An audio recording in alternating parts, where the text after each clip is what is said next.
Let's be honest, driving can be pretty boring. Actually, recently stats have shown that the average Aussie is spending over 6 hours a week behind the wheel. That's 6 hours of being bored, frustrated and angry. What if those 6 hours could be genuinely fun? What if there was something that could turn that frown upside down and still get you from A to B? Well, there is. It's this, the 2017 Suzuki Ignis. Even looking at it makes you smile. It's this tiny, chunky little thing that just has so much character. Suzuki is calling the Ignis a light SUV rather than a city car or microcar, and the nearly 20 centimetres of ground clearance support this description. That ride height also helps with how it drives, but we'll get to that later. I love the chunky wheel arches and retro design cues, and this top-of-the-range GLX model comes with dark alloy wheels, LED running lights, and a contrasting coloured roof. And pretty soon Suzuki will offer different coloured grille surrounds, fog light surrounds, and mirrors so you can even customise how your Ignis looks. But is the new Ignis all style and no substance? Nope, this thing is awesome. Look, I've only had the Ignis for a few days, but it's been a while since I've instantly enjoyed a car as quickly as this one. Look, it's certainly not fast, but it's not embarrassingly slow either. And I love that you've got to really get in and drive it to get the most out of it.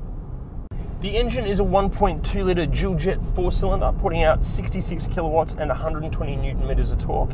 And while that doesn't sound very much, the Ignis only weighs 850 kilo. And it's this lightweight that makes the Ignis so cheap to run, with a claimed fuel usage of 4.9 litres per 100 Ks. This lightweight is a big contributing factor to why the Ignis is just so fun to drive. It actually feels like an energetic little puppy. Look, it's no performance car in the way it handles or steers, but this thing is just so much fun. Back roads start to feel more like a rally stage, and that raised ride height really helps you soak up all the bumps and rubbish roads with ease. Depending on the model, the Ignis comes with either a 5-speed manual gearbox or this CVT auto, which look, it might be easier, but the manual is definitely more fun. The Ignis also has an incredibly tiny turning circle, so those emergency UEs are a breeze. Inside might be even funkier than outside. It's so great to see a car in this class that isn't just like an ocean of grey plastic. I think this black and white treatment looks just so cool. Plus, like the exterior, Suzuki will soon offer customisable coloured console, aircon and door handle options.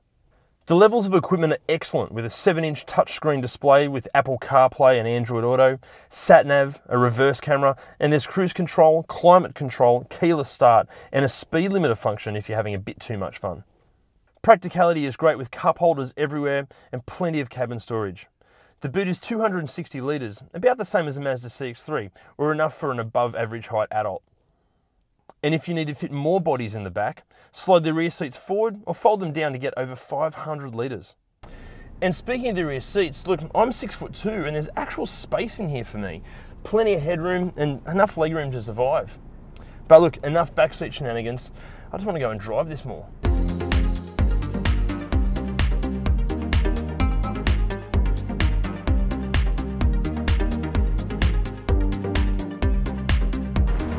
The Ignis comes with Suzuki's 3-year, 100,000 kilometre warranty, and pricing kicks off at around about 16 grand. But look, I don't know of another car at any price that's this capable and is this fun and funky. Look, I know it's supposed to be a bit of a girl's car, but I bloody love it.